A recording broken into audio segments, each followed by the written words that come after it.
Y bien amigos, ya estamos de regreso aquí en su programa Salud para Todos. Como siempre nos encontramos llevándole a sus hogares aquella información necesaria, importante, precisa para que tanto usted como su familia aprendan a mantener su bienestar, a vivir saludable y sobre todo a prevenir enfermedades. Claro que sí, recordando que nos encontramos todavía ante la coyuntura de la pandemia por la COVID-19, nos encontramos sin bajar la guardia, ya lo saben, redoblando nuestros esfuerzos preventivos mientras esperamos que se vacune el total de nuestra población. Ya estamos en la tercera dosis, por favor, la dosis de refuerzo, y también ya se están vacunando los niños que prontamente estarán pues retomando las clases presenciales, ya para que finalmente ya terminemos con esta pandemia que aparentemente es así. Están habiendo muy buenos resultados con la vacuna que ha detenido considerablemente las muertes y las complicaciones por esta enfermedad, así que a seguir poniendo el hombro por nuestro país.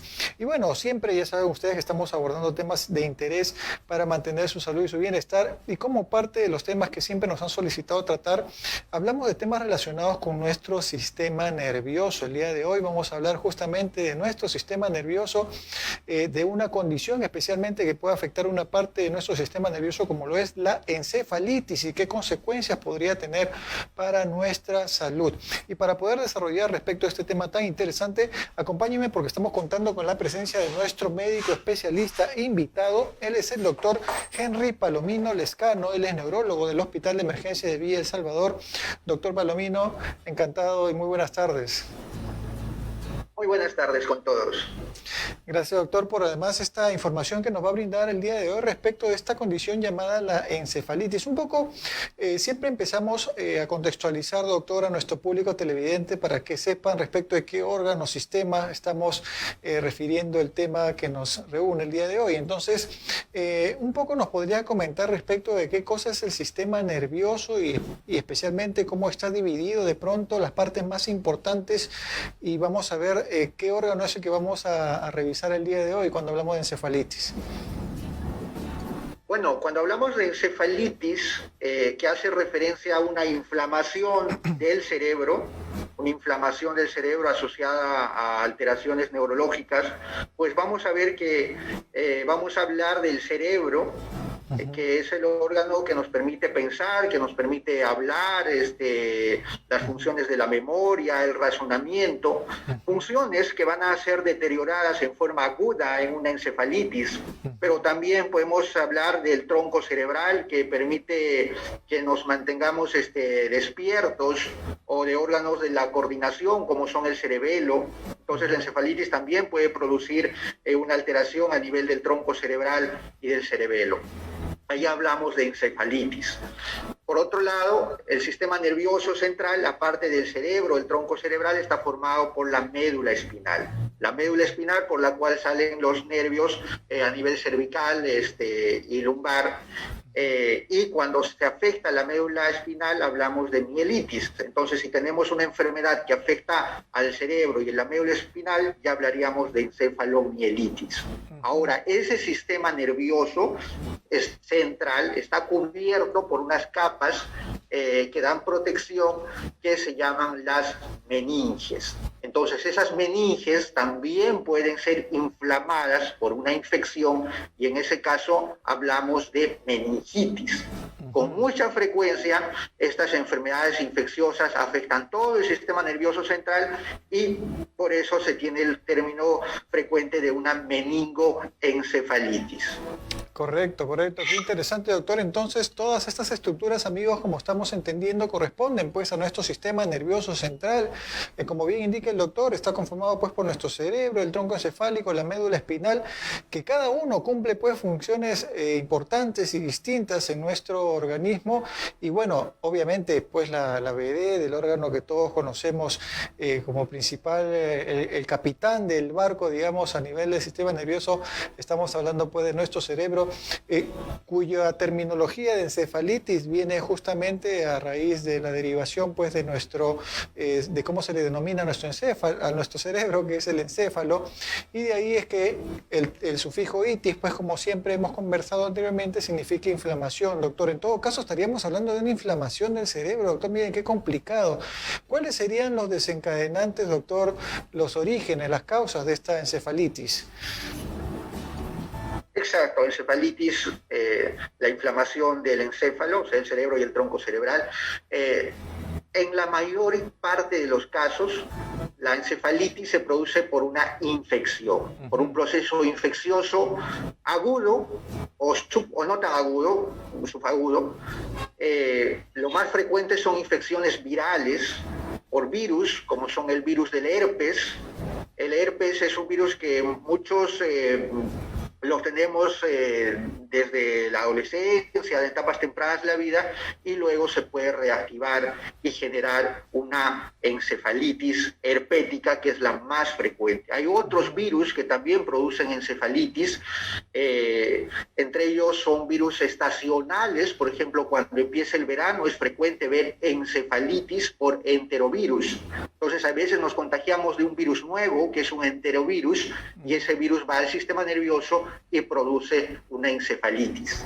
También producen las bacterias, por eso hay varias bacterias que producen encefalitis, las cuales se han controlado un poco por el proceso de vacunación que se da en la niñez temprana, pero muchas veces cuando las personas no están vacunadas hay una frecuencia mayor de esas encefalitis asociadas a meningitis bacterianas. También la tuberculosis, el VIH, son causas de encefalitis, y esas corresponden a todo el grupo de las encefalitis infecciosas. Pero también hay encefalitis no infecciosas, y entre las encefalitis no infecciosas tenemos las causas autoinmunitarias. O sea que nuestro propio organismo, sin haber un agente externo que nos hace daño, ataca nuestro propio sistema nervioso central y nos genera un daño, para lo cual felizmente hay un tratamiento en ambos casos si se identifica en forma oportuna. Correcto, doctor Palomino, qué interesante. Miren, amigos, que existen causas principalmente infecciosas, pero también no infecciosas. Doctor, además está mencionando de que los gérmenes, las vías de ingreso de estos gérmenes que pueden llegar a condicionar, a producir una encefalitis, podría ser de diferentes formas. O sea, puede ser virus o bacterias que ingresan por vía aérea, pueden ser virus o bacterias que pueden ingresar por vía digestiva. O sea, hay diferentes formas en las que pueden llegar estos gérmenes a producirnos pues una condición de esta naturaleza. Doctor, ¿alguna predisposición? ¿Existe algunas personas que son más sensibles que otras de padecer encefalitis? ¿O digamos que cualquier persona podría estar expuesta de la misma manera? Sí, mire, cualquier persona, ¿me escucha? Sí. ¿Me escucha? Sí, correcto. Ya, cualquier persona puede desarrollar encefalitis. Cualquier persona puede desarrollar una encefalitis. No existe ninguna condición, Sí. Entonces, de pronto que predisponga a una persona versus de otra de hacer encefalitis. Entonces, cualquiera estamos expuestos. Sí, cualquier persona puede desarrollar encefalitis, pero sí hay factores de riesgo. ¿Correcto? Por ejemplo, las personas inmunosuprimidas, aquellas que usan corticoides por largo tiempo, pacientes con el VIH, el virus de la inmunodeficiencia humana, tienen un riesgo mayor de desarrollar encefalitis. Es cierto que hay una predisposición genética e inmunitaria para hacer encefalitis, pero no podemos saber quién de nosotros tiene esa predisposición genética e inmunitaria para hacer esa encefalitis. Muchas veces es una persona joven, totalmente sana, que hace una encefalitis por un virus que, si no se identifica a tiempo, puede tener consecuencias fatales. Ahora, a veces nos contagiamos de una infección que puede ser una infección gastrointestinal o una infección respiratoria, que a la mayoría de las personas no nos hace daño. No lo pasamos como una gripe o una simple diarrea. Correcto. Pero en algunos casos ese virus puede ir hasta el sistema nervioso y generar esa encefalitis, y eso es por predisposición genética e inmunitaria, porque el organismo de cada persona es distinto. Ahora, también puede haber encefalitis en caso, por ejemplo, por tuberculosis asociada a meningitis, en este caso, en personas pues que tienen el sistema inmunológico deprimido. Correcto, doctor. ¿Cuáles serían entonces las características clínicas, doctor, de una persona que tiene esta encefalitis? ¿Cuáles serían las características, los signos, los síntomas que podría tener esta persona que es afectada y que está teniendo una encefalitis? Sí, esta persona que tiene encefalitis va a tener una alteración, una disfunción neurológica caracterizada por una alteración del estado de conciencia, O bien esta persona va a estar más somnolienta, que no reacciona al estímulo, que no responde, o bien va a tener alteraciones severas en las funciones conductuales, o sea, puede estar irritable, agresivo, desinhibido, o puede tener alteraciones cognitivas, por ejemplo, que haya alteraciones del lenguaje, que no pueda hablar, que tenga una pérdida grave de la memoria y en forma aguda. Se caracteriza porque esa persona no tiene esos síntomas previos y en el transcurso de unos días o semanas desarrolla esa disfunción neurológica grave. Y además debe haber una evidencia de inflamación a nivel del encéfalo. Correcto. Queríamos saber cómo se hace entonces el diagnóstico. Una persona que puede tener este trastorno del sensorio, trastorno de la conciencia, de pronto, ¿cómo es que descartan la posibilidad de tener una encefalitis? Claro, sí, debemos sospechar, como mencionaba, una encefalitis cuando hay una alteración del estado de conciencia, sea por somnolencia, sea por conducta desorganizada, asociada a alteraciones conductuales. Con mucha frecuencia va asociada a crisis epilépticas, a convulsiones. También con frecuencia va asociado a dolor de cabeza, náuseas, vómitos, no en todos los casos hay dolor de cabeza, náuseas, vómitos, y la fiebre también es un signo de alarma, fiebre con alteraciones conductuales, fiebre con deterioro de las funciones neurológicas agudas, pues debemos sospechar encefalitis hasta que no se demuestre lo contrario. Ahora, ¿cómo hacemos el diagnóstico de la encefalitis? Para hacer el diagnóstico de la encefalitis se debe realizar una punción lumbar. Entonces, en la punción lumbar es donde vamos a encontrar inflamación a nivel del estudio del líquido cefalorraquídeo. La punción lumbar es un examen que mediante una agujita se extrae un poco de líquido cefalorraquídeo que va produciéndose en nuestro organismo más o menos medio litro al día, entonces no hay problema porque se saca solo una pequeña porción.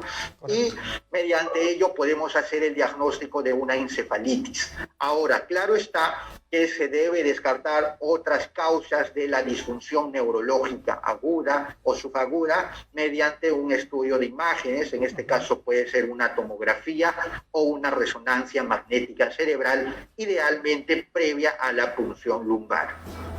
Correcto. Qué importante este dato, doctor. ¿Existe alguna predisponencia en grupos etarios o en sexo respecto de la presencia de esta condición de encefalitis? Claro, si es que hay las personas, los adultos mayores o los niños, hay cierta predisposición para poder desarrollar encefalitis de causa bacteriana, mientras que en los jóvenes es mayor la frecuencia de encefalitis de causa viral o encefalitis autoinmune. Pero en todos los casos, el diagnóstico de esta patología debe ser en forma rápida y el tratamiento se debe iniciar lo más pronto posible, porque mientras más se retrase el tratamiento, la persona puede tener mayores secuelas neurológicas. Entonces, si tenemos a una persona, a un familiar que tiene esos síntomas, sea mayor somnolencia, cambios conductuales, irritabilidad, déficit de memoria o de lenguaje asociado a fiebre, debemos pensar en una encefalitis y la atención debe ser lo más pronto posible. No se puede esperar en estos casos. Correcto, doctor. Qué importante información la que nos da y además interesante que estas características que usted menciona se comparten pues con diferentes o son signos que son compartidos con diferentes causas de trastornos, digamos, de afección de nuestro sistema nervioso y que en todos los casos definitivamente, doctor, vale la pena de que se lleve inmediatamente a la atención a este paciente. Muchas veces se espera, ¿no?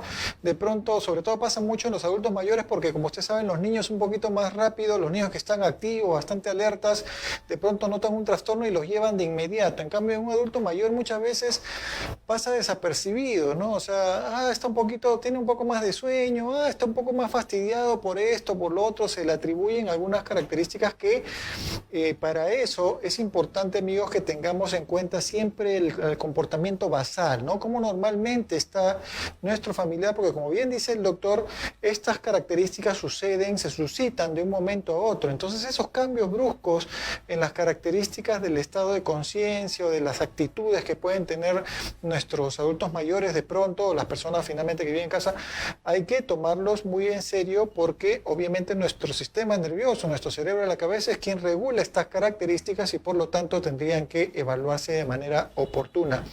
Doctor, si se tratan de manera oportuna, en todo caso hay muchas posibilidades de que la persona pueda salir del cuadro sin alguna secuela, o es el hecho de tener una encefalitis ya un cuadro de gravedad. Sí, el tratamiento adecuado y oportuno aumenta las posibilidades de que la persona pueda recuperarse y quede libre de secuelas. Mientras más tiempo se retrasa en el diagnóstico y el tratamiento, la persona puede tener mayores secuelas como discapacidad intelectual, alteraciones de la memoria, que no puedan hablar, que tengan problemas de lenguaje, que desarrollen convulsiones o epilepsia, producto en este caso con mayor frecuencia de las encefalitis virales y en las encefalitis autoinmunes también, o que presentan espasticidad, déficit motor. Son múltiples las secuelas neurológicas por una encefalitis que no es tratada adecuadamente o en un tiempo oportuno. También hay que señalar de que en los adultos mayores, como mencionaba, a veces puede haber un cuadro que es una encefalopatía, que no necesariamente es una encefalitis.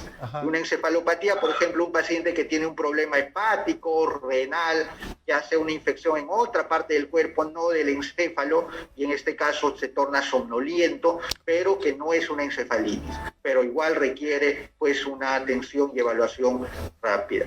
Correcto, claro que sí, doctor, entendido, clarísimo, que cuando hay este tipo de trastornos no hay que perder el tiempo y hay que buscar la asistencia médica. Doctor Henry, le agradezco muchísimo por su gentil compañía el día de hoy, por esta información tan valiosa que ha brindado a nuestros televidentes.